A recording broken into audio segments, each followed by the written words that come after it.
اهلا وسهلا بيكم في الارشيف. مثلث برمودا اللي هيخش جواه مش هيطلع ابدا، واللي هيطلع منه هيبقى كأنه لسه مولود. مثلث برمودا او زي ما بيسموه مقبرة الاطلنطي او مثلث الشيطان او زي ما بيتذاع عنه. وكل المسميات دي مش من فراغ كده ولا من وحي الخيال، دي بسبب ان في سفن وطيارات كان عليها مئات من الركاب، وكل السفن والطيارات دي اختفت من غير اي اثر ولا في اي دليل يبين سبب اختفائهم او راحوا فين بالظبط، ومحدش يعرف لحد دلوقتي الناس دي فين. وفي الاول هحكي لك على شوية من قصص الاختفاء اللي حصلت بسبب المثلث، وهقول لك برضو على شوية من التفسيرات والنظريات اللي العلم حاول من خلالها انه يفسر طبيعة المثلث. وبرضه هقول لك على قصص شوية من الناس النادرة اللي قدرت ان هي تفلت بحياتها وتنجى من المثلث. وفي اخر الفيديو هعرض لك الرسالة الاخيرة اللي قالتها الناس قبل ما تموت، وبرضه هقول لك على الفيلم اللي اتعمل عن مثلث برمودا. وقبل ما اقول لك على كل القصص دي وارسيك على الدنيا، خليني الاول اقول لك فين موقع مثلث برمودا اللي عامل كل الرعب ده. والمثلث موجود في الجزء الغربي من المحيط الأطلنطي جنب الساحل الجنوبي الشرقي لولاية فلوريدا في الولايات المتحدة الأمريكية. ومساحة جزيرة برمودا حوالي 53 كيلومتر مربع، وعدد السكان بتوعها 70,000 واحد. والسبب وراء تسمية برمودا بيرجع لأول حادثة حصلت، وهي كانت حادثة اختفاء طيارات سنة 1945، واللي اتقال على المنطقة دي إن هي واخدة شكل مثلث. في الوقت بتاع الطيران بتاعها فوق المنطقة دي، الطيارات دي أساسا كانت طالعة في مهمة تدريبية روتينية جدا، وكانوا مسمينها الرحلة 19. وطبعا كل الطيارات دي اختفت من غير أي أثر لحد اللحظة اللي بكلمك فيها دلوقتي، وأحكي لك بالظبط إيه اللي حصل. وكتاب البدء والتاريخ لابن طهر المقدسي اللي كتب فيه ملاحظاته ووصف برمودا وقال: البحر الغربي لا تجري فيه السفن لأن فيه جبلا من المغناطيس، إذا انتهت إليه السفن جذب ما فيها من المسامير فانتفضت. وخلينا نبدأ بأول قصة اختفاء للمثلث، وهي الرحلة رقم 19 يوم 5 ديسمبر سنة 1945، واللي انتشر خبر اختفاء الرحلة البحرية الأمريكية رقم 19، واللي ساعتها أقلعت الساعة 12 مساء بالظبط من قاعدة فورت لودرديل اللي موجودة في فلوريدا. والرحلة دي كانت مكونة من 5 طيارات، وكانوا طالعين في مهمة تدريبية روتينية جدا زي باقي المهمات اللي عملوها قبل كده. والمفروض ان الرحلة دي هتاخد منهم 3 ساعات بس. والقائد بتاع الرحلة دي كان تشارلز تايلور، اللي المعروف عن القائد ده ان هو كان شاطر جدا ومتمرس، والعدد بتاع ساعات الطيران بتاعته في المنطقة دي عدت 6 شهور متواصلين. المهم الرحلة دي طلعت، وبعد ساعتين بالظبط من الإقلاع تايلور قال ان البوصلة بتاعته اتعطلت وما بقاش عارف هو رايح فين ولا جاي منين، وبدأت الرؤية بتاعته تكون مشوشة جدا وكانت شبه معدومة. وما عداش دقايق بالظبط الا والاربعة الباقيين بتوع الفريق قالوا نفس الكلام اللي قاله تايلور، وقعدوا يبعتوا لبعض رسائل بالراديو، بس كل الرسائل بتاعتهم كانت مشوشة جدا ومش فاهمين منها اي حاجة. واخر رسالة بعتها لهم تايلور انهم يطلعوا بره المحيط علشان الوقود بتاعهم قرب يخلص. وكان اخر اتصال تم تسجيله كانت جملة بتقول إن كل حاجة غريبة جدا، حتى المحيط نفسه غريب، إحنا شكلنا دخلنا في مية بيضة، إحنا تايهين تماما. ومن بعدها اختفوا للأبد وفي أحداث غامضة لحد وقتنا ده. ولما لاحظوا طبعا إن الطيارات دي اختفت وميعاد رجوعهم جه بس هم بقالهم ساعات ما ظهروش، راحوا مطلعين طيارة تابعة للبحرية الأمريكية عشان يدوروا على الطيارات دي والأطقم اللي كانت موجودة عليها. واللي ساعدهم في ده هي نقطة إرسال الإشارة اللي حللها الرادار وحدد الموقع اللي هي طلعت منه بالظبط، واللي اتضح ان اخر موقع معروف للطيارات هي كانت في شمال جزر البهاما. وبالرغم من ان البث الاذاعي والتواصل من خلال طائرة الانقاذ دي، الا ان الاتصال بتاعها هي كمان اتقطع فجأة، وما سمعوش عن الطيارة دي ولا الطقم اللي عليها اي خبر تاني لحد اللحظة دي. واعتبرت بعدها البحرية الامريكية ان اختفاء الطيارات دي كان سببه ان الطقس كان وحش، وان العواصف الشديدة هي اللي دمرت الطيارات دي. واختفت بعدها وما ظهرش اي دليل يخص الحادثة، والموضوع اتقفل على كده. وزي ما بنسمع كتير عن الحوادث اختفاء الطيارات والسفن، كان مثلث برمودا برضه واخد النصيب الكافي بتاعه من الحكايات دي. بس كانت اشهر حادثة اختفاء تخص المثلث واللي حيرت العلماء والمؤرخين خصوصا اللي بيكتبوا التاريخ كانت رحلة السفينة USS سايكلوبس.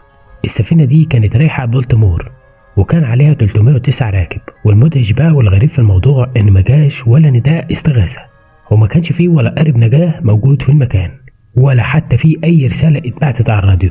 لكن طبعا الامر المحير ان السفينة دي لو كانت اتعرضت للهجوم او حتى للغرق المفروض هيكون فيه اي نداء استغاثة، بس ده ما حصلش. وبعد ما السفينة دي اختفت بكل اللي عليها، الناس بدأت تخاف وتترعب، خصوصا ان سفينة USS سايكلوبس كانت واحدة من اضخم السفن اللي كانت تابعة للبحرية الامريكية. السفينة دي الطول بتاعها كان حوالي 164 متر وعرضها 20 متر، وكانت بتقدر تشحن لحد ما يقارب 12.5 طن، ودي كانت تعتبر خسارة فاتحة وحاجة يعني صعبة.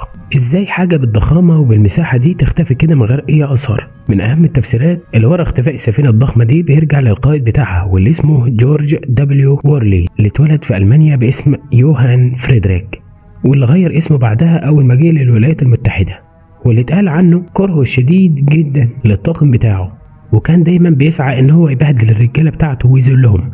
ودارت الاحاديث والاقاويل انه كان مؤيد جدا لالمانيا ساعة الحرب، وانه وارد جدا يكون سلم السفينة الضخمة دي للالمان، لكن مفيش اي دليل يثبت الكلام ده. وفي 28 ديسمبر 1948 اختفت طيارة من الطراز DC-3. الرحلة بتاعتها كانت من سان خوان في بورتوريكو وهي رايحة لميامي، ولكن قبل الطيارة دي ما تقلع كان الطيار روبرت لين كويست قال للطاقم بتاعه ان الضوء بتاع التحذير متعطل، بس هو ما كانش عايز يأخر وقت الإقلاع علشان يعمل الصيانة دي، فقرر ان هو يطير بالرحلة من غير ما يصلح ضوء التحذير. الطيارة كان عليها 29 راكب بالإضافة ل3 كمان كانوا تبع الطاقم، والرحلة كانت ماشية تمام، وكانوا دايما بيبعتوا لها تقارير علشان يعرفوا الرحلة ماشية ازاي. واخر تقرير اتبعت كان بيثبت ان الطيارة على بعد 48 كيلومتر من جنوب ميامي، وده طبعا خلاهم في حيرة كبيرة جدا، وكانوا شاكين في نفسهم وقالوا اكيد الطيارة يعني انحرفت عن المسار او رجعت للمطار تاني، ومن بعدها اختفت وما سمعوش عنها اي حاجة ولا عن اي راكب منها. وفي قصة تانية لطيارتين اختفوا جوه المثلث برضه بفرق سنة واحدة بس تقريبا. طيارة ستار تايجر اختفت 30 يناير 1948 وكان فيها 29 راكب، وطيارة ستار أريول اختفت في 17 يناير 1948 وما لقيوش أي دليل ولا لقيوا أي حاجة تثبت الاختفاء بتاعهم. وفي كمان طيارة لنفس الشركة ستار أريول وستار تايجر سنة 1947، لكن لقوا الحطام بتاعها أو البقايا بتاعت الطيارة دي سنة 1998. شوف بقى بعد كام سنة. وفي حالة اختفاء تانية لسفينة اسمها سكوباتي، ودي كانت سفينة رايحة لمنطقة تشارلستون سنة 1925، والركاب اللي كانوا عليها كانوا 25 واحد، ولما القائد بتاعها بعت بس إذاعي بيقول فيه إن الأمواج بتعترض طريقهم بطريقة غريبة جدا، والسفينة اختفت بعدها ولحد دلوقتي مش عارفين عنها أي حاجة. وضافوا الملفات بتاعتها لأسرار مثلث برمودا. طبعا انت بتستغرب ان في حوادث كتير جدا حصلت بسبب المثلث ده، وسفن وطيارات بتختفي ومش عارفين هي راحت فين، بس هتستغرب اكتر لما تعرف ان حالات الاختفاء وصلت لحد دلوقتي ل70 حالة اختفاء، لحد ما جت سنة 2016 وطلعوا مجموعة من العلماء وقالوا ان هم حلوا اللغز ده. وفي شوية من العلماء كشفوا ان هم رصدوا سحب اسمها السحب سداسية الاضلاع في المنطقة بتاعة المثلث، وقالوا ان السحب دي بتعمل رياح وعواصف قوية جدا كافية انها تخفي اي حاجة، وسرعة الرياح دي بتوصل ل 273 كيلومتر في الساعة الواحدة. والعلماء بيعتقدوا ان الرياح دي هي السبب وراء اختفاء السفن، والعلماء وصفوا الرياح بسرعتها الضخمة دي وسموها بالقنابل الهوائية. وقالوا كمان ان القنابل دي تقدر ان هي تسحق اي سفينة واي طيارة تمر في المنطقة دي، لان هي بتعمل امواج بتوصل ارتفاعها ل 13 متر، وطبعا كافية ان هي تقلب ادخنها سفينة. وكمان الطيارات بتحطمها وبتوقعها في المحيط. والعلماء ما وقفوش عند الافتراضات دي، بالعكس ده عملوا تطبيق عملي وجابوا رادارات علشان يعرفوا ايه اللي بيحصل تحت الماء بالظبط هناك، ولقوا ان سرعة الرياح عند مستوى سطح البحر بتوصل ل 170 كيلومتر، وطبعا شبه القنابل الهوائية اللي تقدر تخلق انفجارات هائلة بالقوة بتاعتها، وتقدر ان هي تقلب اي سفينة وتحطم اي طيارة. والعلماء والباحثين رجحوا التفكير ده ودعموه بشدة، والباحثين كمان حللوا صور من وكالة ناسا الفضائية رصدت ساعتها سحب سداسية كانت موجودة على مساحة بتتراوح من 32 ل 88 كيلومتر، وكانت على بعد 240 كيلومتر قبل سواحل فلوريدا. وفي وجهة نظر تانية ظهرت لبعض العلماء واللي قالوا ان الالغاز اللي ورا المثلث ده هي اخطاء البوصلة، وبيقولوا ان الاخطاء بتاعة البوصلة دي تعتبر واحدة من المسببات اللي ورا حوادث المثلث. والبعض التاني منهم افترض نظرية ان في قوة غير عادية من القوة المغناطيسية اللي موجودة في المنطقة بتاعة المثلث وبتقدر تسحب اي حاجة لتحت. وكمان واحدة من التفسيرات اللي ورا حالات الاختفاء بتقول ان في كميات كبيرة جدا من انبعاثات غاز الميثان، وده واحد من اشكال الغاز الطبيعي اللي موجود في المنطقة دي. واثبتت شوية من التجارب اللي اتعملت في استراليا ان فقاعات الميثان دي تقدر تغرق سفينة كاملة بسبب انخفاض كثافة المية. وعلى افتراض ان الانفجارات بتاعة غاز الميثان الدورية دي بتتسمى احيانا بالبراكين الطينية، وبتتعمل من كميات كبيرة جدا من الماء الرغوي منخفض الكثافة. وطبعا المية منخفضة الكثافة دي ما تقدرش ان هي تشيل او توفر الطفو المناسب لاي سفينة، وفي الحالة دي وبديهيا السفينة بتغرق مرة واحدة. والمنشورات اللي طلعت من هيئة المسح الجيولوجي الامريكي بتوضح وجود كميات كبيرة جدا تحت المية من غاز الميثان ده، بما فيها منطقة بلاك ريدج الموجودة في ساحل جنوب شرق الولايات المتحدة. وطبعا وفقا للمستندات اللي وضحت ان مفيش اي اصدار لغاز الميثان بكميات كبيرة في مثلث برمودا طول ال 15,000 سنة اللي فاتت. وزي ما نقلت صحيفة سبوت نيوز ان مجموعة من الباحثين في جامعة القطب الشمالي النرويجية اكتشفوا حفر في قاع البحر ناتجة عن انفجارات ضخمة لكرات كبيرة من فقاعات غاز الميثان واللي اتراكمت عبر الزمن تحت البحر، وبينوا ان القطر بتاع الحفرة الواحدة بيوصل ل 15 متر والعمق بتاعها بيوصل لحوالي 45 متر. الباحثين قالوا ان انبعاثات الغاز من الحفر دي خلت درجة الحرارة بتاعت المية تزيد في المحيط بعد ما اختلطت المية بنسبة من الغاز. وبيرجح العلماء ان مية المثلث فقدت النسبة المهمة بتاعتها من الكثافة بعد ما اختلطت بالغاز، وده بيؤدي الى اغراق السفن اللي بتعدي منه. ومن التفسيرات الافتراضية التانية للعلماء حاولوا يحلوا بيها لغز المثلث هي افتراضات العواصف الاستوائية. واللي ما يعرفش العواصف الاستوائية فدي عواصف قوية جدا بتنشأ في المياه الاستوائية وبتسبب ضياع الآلاف من الأرواح دي، وبتسبب كمان خسائر بتقدر بمليارات الدولارات. ومن ضحايا العواصف الاستوائية هو الأسطول الإسباني لفرانسيسكو دي بوباديا. الحادثة حصلت سنة 1502 وكانت أول حادثة بتتسجل في التاريخ لخسارة من عاصفة استوائية مدمرة. وكانت العواصف دي في الماضي بتتسبب في كتير جدا من الحوادث اللي بترتبط بالمثلث، وطبعا أي كارثة لازم بيكون وراها البشر. فالعلماء والمفسرين اعتبروا أنه من الممكن يكون السبب في الحوادث بتاعة مثلث برمودا هي الأخطاء البشرية، سواء كانت الأخطاء دي مقصودة أو غير مقصودة. وانتشر في مجلة البانوراما الروسية العدد 95 في مقال خاص شرح فيه الصحفي كوروشيل نيتسكي نظرية تلفسكي اللي كانت حوالين مثلث برمودا، واللي قال في نظريته ان الجسم اثناء الدوران وزنه بيقل، ده كمان ممكن يكون وزنه بالسالب لما بيوصل للسرعة القصوى للدوران. وبيعلل طبيعة الإعصار الرياحية اللي يقدر ان هو يرفع لمسافات طويلة جدا حاجات ضخمة وعملاقة زي المباني واي حاجة تقيلة. وبعد ما حكيت لك كل القصص دي هيكون الجزء المشوق اكتر هو قصص الناجين من مثلث برمودا. ومن ضمن القصص دي هي قصة الصياد الصيني يانج شانغ هاو اللي كان عمره 52 سنة واللي قدر ان هو يحافظ على نفسه على قيد الحياة بعد ما تاه في مثلث برمودا ل 11 يوم كاملين، واللي كان معتمد طول الفترة دي على لمؤاخذة البول بتاعه والسمك الني. وذكرت صحيفة الديلي ميل البريطانية ان الصياد الصيني ده كان طالع هو واصحابه بالقوارب بتاعتهم علشان يصطادوا في مضيق تايوان، لحد ما جت عاصفة كبيرة جدا وقتلت كل الناس اللي كانوا معاه. وقال ان هو فضل 11 يوم كاملين في المية من غير اكل ولا شرب، غير ان هو بياكل السمك الني وبيشرب من البول بتاعه. وعثرت عليه السفينة كانت معدية قريب من المكان، وقال ان السفينة جابته لميناء في شمال شرق الصين. ووقتها شافته العيلة بتاعته اللي ما كانوش مصدقين نهائي ان هو ممكن يكون لسه عايش بعد الخبر اللي جالهم ان اصحابه كلهم ماتوا. ونفس الموضوع ده بينطبق على واحد من سكان امريكا اسمه توماس براون اللي كان برضه عمره 54 سنة، واللي رجع من مثلث برمودا بعد ما اختفى 7 سنين كاملين.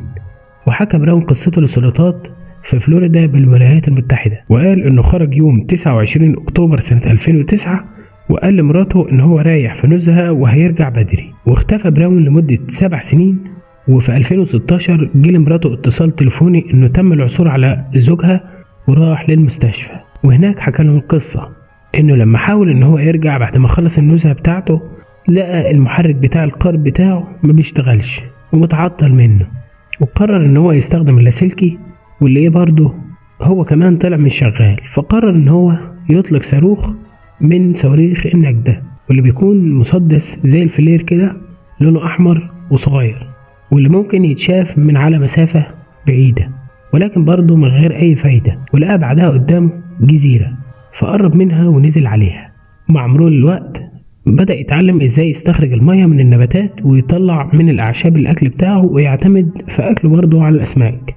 وفضل كده في الجزيرة لمدة 7 سنين لحد ما لقيوه، وكان في حالة صعبة جدا، ووشه كان شاحب وفاقد كتير قوي من وزنه. والقصة دي قريبة جدا من قصة الفيلم الشهير والممتع كاستاوي. القصة التانية لواحد اسمه إيفن تشيرتر، وده كان طيار في السلاح التشيكي، وكان عنده 32 سنة. وقال روايته في كتاب الرعب الأزرق للمؤلفة إيمان عبد التواب، وقال إنه كان بيعمل رحلة استطلاعية فوق البحر، وبالرغم من إنه سمع كتير جدا من القصص عن مثلث برمودا إلا إنه هو نسى إنه بقى قريب جدا منه. فقال إن هو كان راكب الطيارة بتاعته عادي والدنيا كانت تمام والأجهزة كلها كانت شغالة في الطيارة، لحد ما عدى وقت قليل وبدأ يحس إن المية بتشد الطيارة لتحت، وكل الأجهزة بتاعة الطيارة وقفت، وحتى الشاشة اللي بتعرض المعلومات ما بقتش شغالة، وما كانش عارف إيه اللي بيحصل في الطيارة بالظبط. الطيارة فضلت تنزل لتحت، وحاول إن هو يتصل ببرج المراقبة أكتر من مرة، بس كل محاولاته فشلت. وعدى لحظات ولقى نفسه على مسافة 2 متر بس من مية المحيط، ومن بعدها بثواني لقى ان الدنيا رجعت تاني والاجهزة اشتغلت والطيارة بدأت ترتفع تاني لفوق لحد ما خرج من المنطقة الخطر دي. لكن الغريب في الامر ده انه قال انا شفت كائنات غريبة بتظهر لي على شاشة عرض الطيارة، وبعدها ظهر له كائن مش عارف يحدد ملامحه، واللي بدأ يتمتم ويقول كلمات غريبة، وبعدها اختفى. ومن بعدها جاله اتصال من القاعدة بتاعته بتقول له انت فين؟ انت كويس؟ لو انت كويس ولسه عايش رد علينا. وبالفعل رد عليهم وطمنهم وقال لهم انه قرب عليهم. وبعد ما روح لزملائه سألهم هو انا اتأخرت قد ايه؟ قالوا له انت كنت بتغيب 15 ساعة كاملين. ودي كانت شوية من قصص الناجين اللي خرجوا من مثلث برمودا. وفاضل بقى الرسائل الأخيرة اللي قالوها الناس قبل ما يموتوا جوه المثلث. الرسالة الأولى بتقول احنا مش قادرين نتحكم في الطيارة بتاعتنا، وفي شيء غريب بيشدنا لمكان مش معروف. ودي اتقالت سنة 1945 من ال5 طيارات الأمريكية بعد ما تعرضوا لمنطقة المثلث. والرسالة التانية بتقول المركب اتعطل واحنا شايفين حاجة مش قادرين نوصفها. ودي اللي قالها مجموعة من السياح اللي كانوا طالعين في مركب في رحلة صيد واستجمام، وأول ما قربوا من المثلث المركب بتاعهم اتعطل. وفرق الإنقاذ لما وصلوا المكان اللي طلعت منه آخر رسالة ملقوش ليهم أي أثر. وفي رسالة تالتة بتقول تعالوا بسرعة احنا مش لاقيين مهرب منه، هو بيحاول يجيب أرواحنا. ودي كانت من سفينة ريجو كامارو اليابانية لما بحرت جوه المثلث بتاع برمودا. ودي كانت آخر كلمات الطاقم بتاع السفينة. وبكده أكون جمعت لك صورة مصغرة عن مثلث برمودا. حاول تتفرج على فيلم جميل جدا اتعمل عن مثلث برمودا اسمه برمودا ترينجل. وبس كده. وكل اللي طالبه منك لو الفيديو عجبك انك تعمل اشتراك في القناة وتأكد ان انت عامل جرس الاشعارات على الكل علشان اول ما ينزل فيديو جديد يجيلك اشعار على طول. واتفرجوا على باقي الفيديوهات على القناة وقولوا لي رأيكم بقى تحت في الكومنتات على حلقة النهاردة. سلام عليكم.